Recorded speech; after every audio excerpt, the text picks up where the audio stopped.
It is time to clean a motorcycle. Hi, I'm Ivan. I'm Nick. And this is DIY Detail. This bike has not been cleaned in over a year. It has a good amount of mileage. The person actually rides it, they use it. They unfortunately don't have the facilities to wash it. We do. We're gonna wash it today.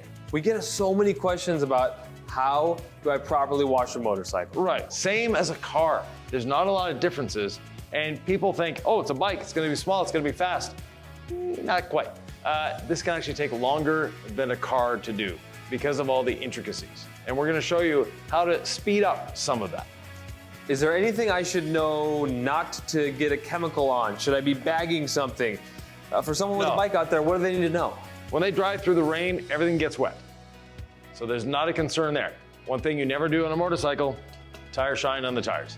Because when this is leaning over at a curve, this is actually touching the ground. So we don't want to put tire dressing on there. But the rest is fair game. Now, I have all clean, diluted 15:1, with just a smidge of incredible suds to do our first foaming. And we teach foam, rinse, foam, or chemical, rinse, chemical. We're gonna be doing a hybrid wash on this one. And the reason I'm starting with all clean and not incredible suds is simply because we know this hasn't been cleaned in a long time. It needs a bit of assistance. The wheels are full of brake dust, and Nick, I think a bit of iron remover might be necessary on these wheels. I think that's a great idea. I was just marveling at the fact that we have a motorcycle in the shop. This is the first in our new shop, Ivan. Yep. And again, is there anything someone should be aware of that they could really mess up? No, just don't put tire dressing on the tires. The rest is like cleaning a car. So iron remover on the wheels, Nick. All right. Now, this bike is chain drive, so we want to avoid the chemicals on the chain just to not dry out the lubrication, but also we will warn the owner of that and they can re-oil their chain. What is iron remover doing for wheels, Ivan, if folks have never used this product before? It's removing the brake dust. So the brake dust is iron, and you're gonna see, not on these black wheels, but when we put the all clean there, you're gonna see purple activating and coming within that all clean.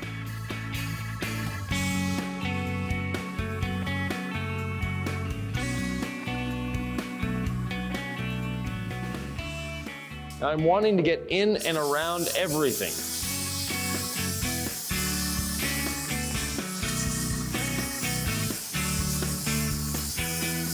Because all clean is a very powerful cleaner, and it's going to do a lot of the work without us having to touch it. All clean is diluted 15:1. Yeah. Is that something folks have to overthink? They may not have this fancy foamer in your hand. We sell it ready to use at 15:1 in a 16-ounce bottle, Ivan. Yes, we do. And that's all they need. Don't try a stronger dilution. You know, a lot of people think, hey, if 15:1 is good, 30:1 must be, or if 15:1 is good, 10:1 must be better. No, it's not. So this is the concentrate versus the 16-ounce bottle. Right. The 16-ounce bottle just sprays on and it doesn't foam. So is it cleaning as well? It's cleaning, not quite as well. The foaming action is actually doing part of the job here. I just want to show that this is also an option if you don't have the fancy foamer, everybody. Yeah. And you can buy foamers on the internet that are inexpensive. Some are battery powered, and they actually do a pretty good job. So you don't need to go all the way to this, but since we do this on a regular basis, for us, it's a good investment. One thing I'd like to tell folks out there, if you're in direct sunlight, dwell time might not be your friend. Is there a word of warning to the motorcycle community about letting this happen in direct sunlight and potentially letting something dry on there? A motorcycle is small enough you can find enough shade for it. So no excuses, this can be done. This can be done, definitely. The foam rinse foam method. Yep. That's what we're doing here. Well, foam rinse chemical. Okay, talk about that. We'll be using rinseless wash as our second chemical. And I notice you are avoiding the seat. With the all clean, yes. It's not necessary there. The seat always, when the bike is being ridden, has someone sitting on it. So it's not accumulating a lot of dirt. So now that we have everything covered in the all clean Incredible Suds mix, We'll let it sit for a moment or two, let it dwell, let it do its thing, and then rinse it off. Now, I will be using a garden hose instead of a pressure washer. The reason for that, even though bikes are designed to go through water, with a garden hose, I'll be able to spray into all these intricate parts without having to get too close. With a pressure washer, from a distance, everything is fine. Up close is when you can cause problems. And trying to get into all those intricate areas, I'm gonna have so much blowback, I would be soaked. You've done this before? I've done more than one motorcycle before, yes. And we can see what's coming off the wheels, that characteristic purplish red. Oh, wow. Yeah. Next step, rinsing. And we have a lot of options with this little sprayer nozzle here. We have a fan with a bit of pressure. We have just a flood of water. I'm trying to get it to the drain side of things. We actually have a turbo nozzle on this one. A straight shot, a mist, and just as much water as you can get. I'm gonna go with the fan that's similar to that of a pressure washer, but a little less pressure, and we're not gonna be using the flood, so we're not getting that much water everywhere.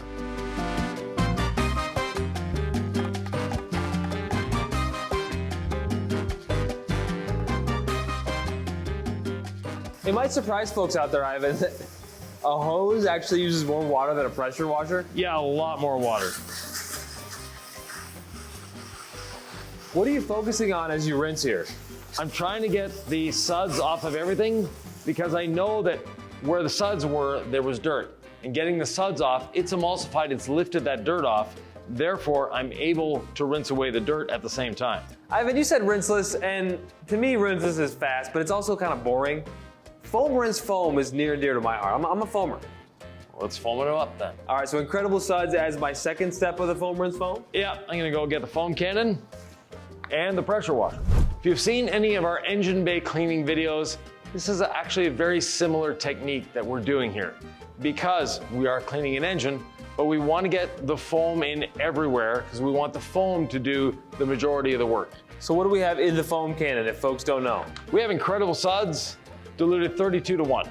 So 1 ounce to 32 ounces of water. This is left over from doing the last vehicle. Be more than enough to do the motorcycle. When you're mixing a foam cannon, this might be your first time out there, Ivan. Yeah. Do you put the solution in first or the water?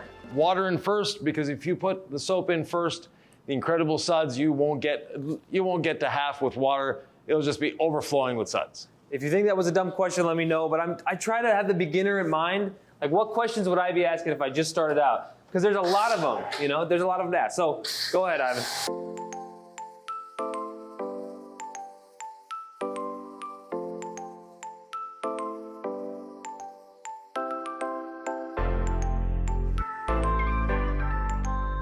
Okay, Ivan, she's all foamed up. Just to confirm and triple confirm, this is a beginner-friendly method. Yeah. And there's no danger of messing things up. What if there was another maker model? I don't know anything about bikes. No. I just want to, not have people out there be afraid.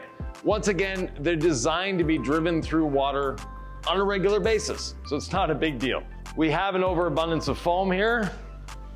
Wonder why? If foam is fun, Yeah. it's okay, right? But Ivan's is counsel to a lot of detailers out there for years. You really believe in making detailers entrepreneurs. Right. Talk about efficiency. So we have rinseless wash, which really does save a lot of water and time, doesn't it? Yes. But a lot of people, if you're watching this channel, you might be one of them, really enjoy the detailing process. So for some people, this is your therapy, right? To get out and clean. So it may be you just want to have fun with foam, and time isn't 100% of the essence. We don't want to waste anyone's time either. No, and in this case, we want to get the suds off before they dry or agitated before they dry. And we're gonna wash this whole bike with a brush, our wheel and body brush. The owner of this bike had these wheels powder coated with a really heavy metallic, sort of like a Honda Nighthawk blue. So I'll get as much of the wheel as I can, and then we'll move the bike a little bit backwards just to get the rest of the wheel if we can't get everything. So the focus is wheel cleaning first? I like to clean the wheels first and then the tank, because those are the most visible parts of the bike. Chemical, heat, agitation, time. Yeah. The word is chat, chemical, heat, agitation, time. Actually, Nick, let's watch. Okay. Water, agitation, time, chemical, and heat. All On I the know is- inside is chat, because you don't want water on the inside of a car. Yep. But on the outside, it's watch. So anyway, I think both are great. But time, T, the pillar of dwell time, that's doing a lot for us, right? As well as the chemical itself. Yeah, exactly. That dwell time is helping, and the brush is just agitating off the dirt, but the soap has actually lifted the dirt. So it's emulsified it, broken it down, and allows us to brush it off. Which one are you dunking in? Okay. So I'm getting the big parts first, and we'll go back in with the lug nut brush afterwards. Now, unfortunately, this bike had a slight altercation with the asphalt, so there are areas that are scuffed. But hey, that's part of its charm, that's part of its history. Now, this wheel and body brush is safe on paint and wheels. Are we dipping it in the same bucket? Like, where are you at in terms of what bucket to use for this brush? Yeah, we're dipping it in our wash bucket, not our wheel bucket that we normally use. But in this case, we're washing wheels and the body in kind of the same fashion and not worrying about it? Not worried at all. So no pressure at all with this brush. We've foam rinse foamed. Yep. And that brings a lot of safety, right? 100%. Because there's a lot of detailers online who love to use the brushes on little emblems. But have they foam rinse foamed yet, Ivan? No, they use on the emblem without actually removing any of the grit first. The foam rinse foam method, we're actually removing the grit. Now on the radiator, being extremely gentle, I don't want to bend any of the fins. This is a water-cooled bike. Get the pipes, make sure they're nice and clean. Now that I've done everything I can reach with the big brush, I'm going in with the small one. He's going in, folks. Is it a different approach now that you have a small brush in your hand? Well, I'm just going after areas I couldn't with the larger. I'm doing my best to get everywhere. How am I cleaning the handlebars? You've got a great brush in your hand to do that with. All right, this might be foreign to folks, and I don't think that'll be so if you're the one who owns it, but if you're a detailer out there, you might be having a nice little business running, and someone says, can you clean my bike? And you're like, sure, right? And then, Ivan, what happens? Then you go on YouTube and frantically search motorcycle cleaning, and hopefully you found us. And if you found us and you're new here, please subscribe, hit that notification bell. We put out 4 videos a week. Well, 3 videos, 1 podcast, where we discuss everything to do with detailing, how to make you more efficient, how to make detailing more enjoyable, how to make it more fun, how to make it so that it's profitable for you if you're a business owner. Now, Nick is a Jeep owner these days. You thought a Jeep had nooks and crannies. Yeah, motorcycles are wild. There's really no end, it seems, to what could be cleaned or perhaps cleaned a little more. So you have to be methodical, go around, make sure you're hitting everything, knowing where you're going and why you're going there. So Ivan, I went to a smaller brush. Yeah. Just dunked in what, Incredible Suds there? Yep. And there was this bug gut on the front light that didn't come off with a wheel and body brush because it is so non-aggressive and soft. Yeah. And this agitation is getting most of it off. Now, a lot of people are concerned about a brush on paint, but yet they'll use a microfiber towel all day long. A microfiber towel is actually more aggressive than our brushes. Would you say, as you so meticulously squeegee, that detailers have a tendency to overthink things like engine bay detailing or how to clean a motorcycle, or essentially just why a product works because Ivan says it does, but surely it can't be right? Like, there's so many rabbit holes to go down. Yeah, there's a lot of rabbit holes, and just one second, Nick. I'm just gonna back the bike up just about a foot so we can get another part of the wheel here. Because there are parts of the wheels we couldn't get to because they were blocked. Now we'll be able to get to them. A lot of people tend to really overthink this, and it's not that difficult. And like I said, a lot of the overthinking centers around, oh, if I get water in this and if I get water in that. This is designed to drive through the rain. It's not fun driving a bike through the rain, but you can. One thing I want to talk about is how to get maybe the leftover bug gut that's on the front light here off safely. So if it didn't come off with the brush, I can just disperse a little bit of rinseless wash on there because it had gone dry on me. And you can see the bug gut right there. I'm just gonna see if that's etched in or if that'll come right off. And look at that. With no pressure and a few passes, that bug gut is now gone. And so that's kind of the power of this decontamination towel. It works the same on a car. So if you're doing your basic wash, you can just use this quickly. If you're not doing a decon on your front windshield, and the bug guts are gone. So that was just sitting in my actually incredible suds bucket, and I'll just put it right back. We haven't even rinsed this off yet, and look how clean and beautiful the tank is. It looks great. Yeah. Now we're gonna rinse it off, and we wanna give this bike some protection. We want to make it hydrophobic. We don't want the bugs to stick anymore. And that's where our friend Quick Beads comes in. Now the paint is almost dry at this point because we had a person come in and Right, just yeah. let it dry. Usually Quick Beads goes on wet paint, right? Right, we're gonna rinse the Incredible Suds off because we have Incredible Suds on it. Doesn't look like it, but it's there. Okay. We're gonna rinse it off first. Here, I'll give you the Quick Beads because this is one time when we'll need a lot of sprays, and my friend Nick here is very good at that. Hey, know what you're good at, and I'm quite good at liberally applying auto detailing products. Ivan will often say more is not better. So at home, I want you to hear Ivan's plea. Why is more not better? Why is less more in terms of product? In terms of product, less is definitely more, especially with Quick Beads. On the tank, we're not gonna be putting a lot. Where he's gonna be spraying a lot is around the wheels and the engine and all that to make sure we're getting it in everywhere. But for the rest of the vehicle, no, you don't need a lot. We're not gonna be putting any on the seat, just warning you there. And I'm making sure to rinse away all that Incredible Suds. Even though we don't see it anymore, it's still there. Thankfully, it doesn't have a really thick film build. It's not gonna build a film on the surface, so. Holy cow. A hose puts out a lot of water So much more than I thought. on the most economical setting. On a motorcycle, it's so small, you know, but you can use so much water. Wet, clean bike, Ivan. Yeah. Can we talk about how flat this water behavior is? If folks don't know what that means, it's certainly what I'm seeing. Yeah, so the water is just sort of sitting there, not doing anything. So Nick, we want to start with the tank, so just spray the tank. We're going to break this up into bite-sized pieces. All right. So this is Quick Beads. Yeah, I'm spraying it right under the tank. How's that looking? good. Too much, too little? That should be good. All right. We'll let it dwell for 30 seconds or so, and then the hose.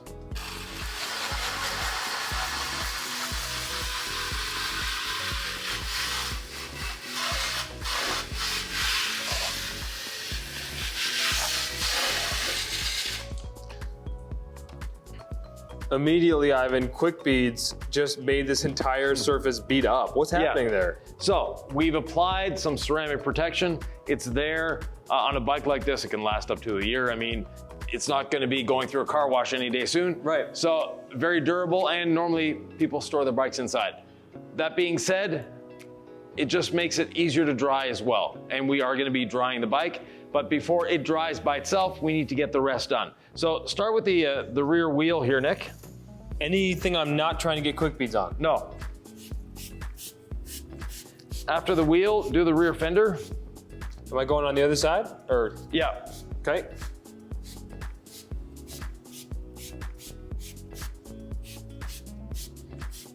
So while that's dwelling, before Nick goes any further, and I don't want to spray him.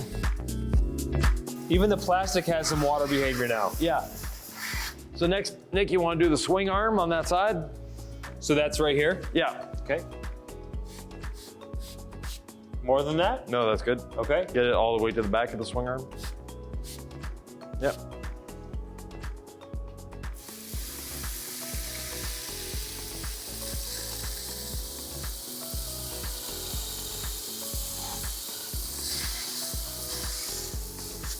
Look at how tight these water beads are. So that's what we're getting on all of these surfaces, and it's gonna make them easy to dry, and they're also protected. Yeah. I love Now, that. I'm going to take the Quick Beads from you, Nick. Okay. And to get in and around the engine, like we do in engine compartments, I'm going to spray, but spray into the stream of water.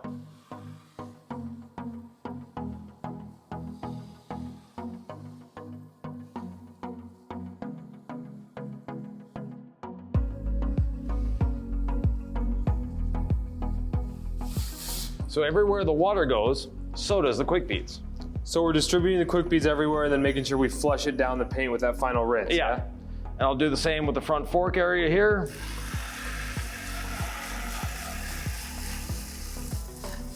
And even the front of the radiator. Front wheel, that we can spray traditionally. And you'll notice I'm spraying on the brake disc. Not a problem. The first lightest application of the brake, and the owner will be warned of this, it'll wear it right off.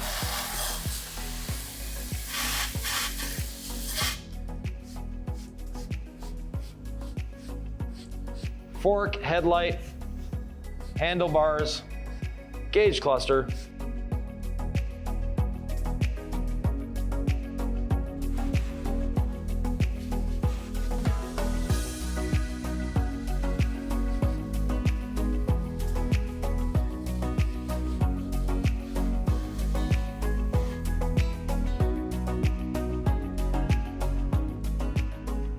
For the engine, the other side of the engine, we'll do the same as we did over there, which means spraying into the stream, trying to get it into all these little intricate areas.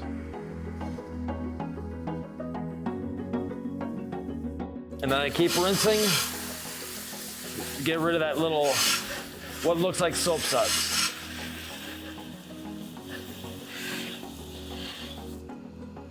Now Nick, I'm gonna give you these. Okay. I'm gonna hold the bike on the other side and turn the wheel so you can get the other side of that wheel. All right, so now I'm going in with this angle. Yeah. How's that? I can't see, so obviously good. Yep, good.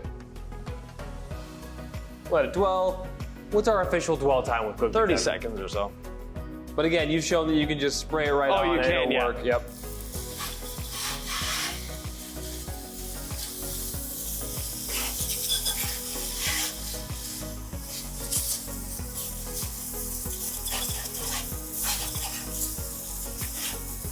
Any issues with quick beads if for some reason I wasn't able to get some of it off? I didn't actually activate it with water. Somehow it might dry on the paint or a wheel. Not a big deal. If it does do that, it might cause what looks like a streak. Take a bit of quick beads on a microfiber towel, wipe it off. Okay. Now it's time to dry. Before we dry the bike, we'll let Mother Nature help us just a little bit. We'll take a few minutes to squeegee the floor up so we're not walking in a puddle of water, and then we'll come back to dry. Ivan, you've got 3 towels out and I don't know why. Well, that's our 3-pack of microfiber drying towels. The twist loops, they're a great little towel, a lot of fun. And this might look like a small project, but we have a fairly large project here when it comes to drying. We want to get what we can see, the big parts first, and then we're going to go in with compressed air and get all the small intricate areas after that. So first off, start drying what you can see.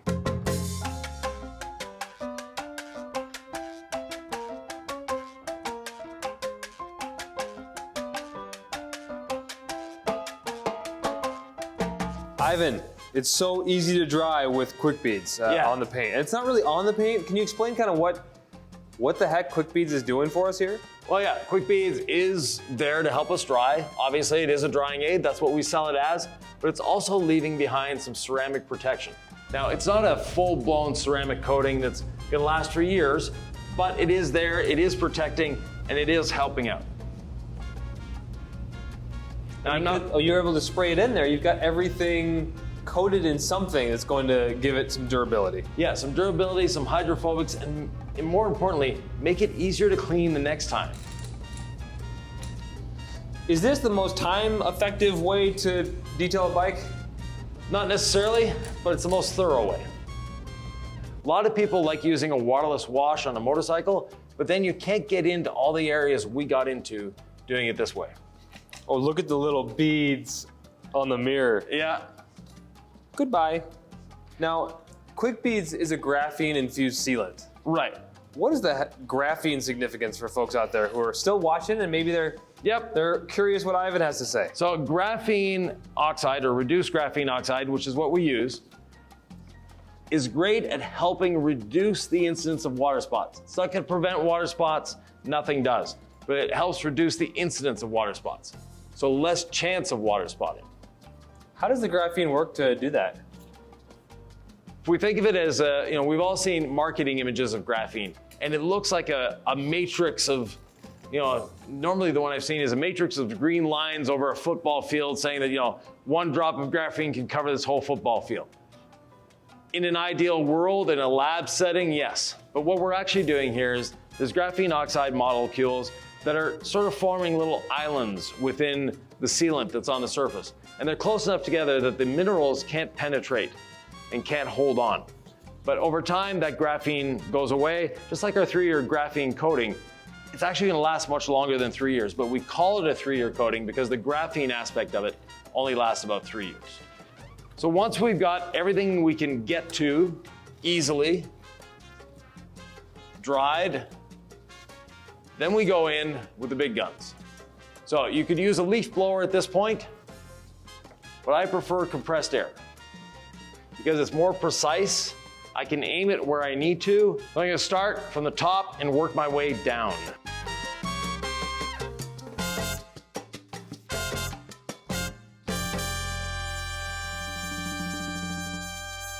And unfortunately, when you're blowing, you get water everywhere. But the goal is trying to go from the top down, trying to go from the front back, et cetera, and eventually you'll get 80% of the drips. Now, I'm not a bike rider, but they say the best way to do this is get the bike out on the highway for about 5 minutes and then come back and dry off what you see. Yep. That sounds like it'd be a lot more fun and efficient than this. Actually, yes.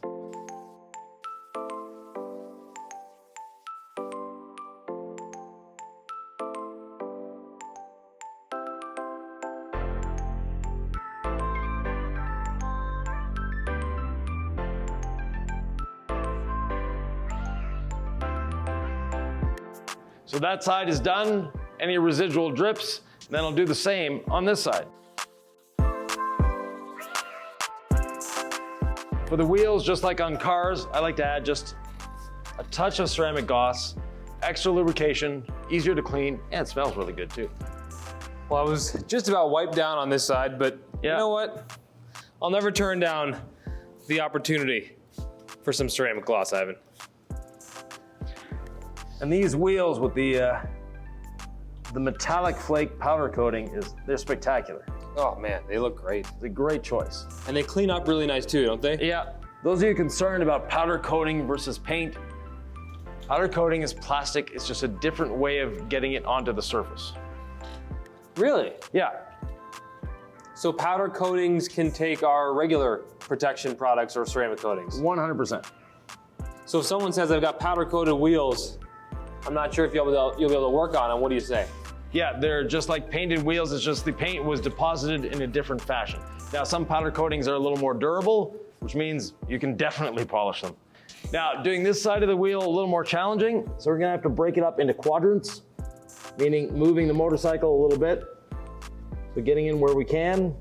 Then we'll move the bike forward, or backwards, and get that done. But I think they spent enough time with us already, for this video anyways. Nick, wheels are one way of using ceramic gloss, but we have another video that has 7 ways of using ceramic gloss. Applying it by machine, applying it by hand, spraying it, wiping it. Ivan, it could be more than 7. Right, it's an old video, but it's very pertinent, and it's right here.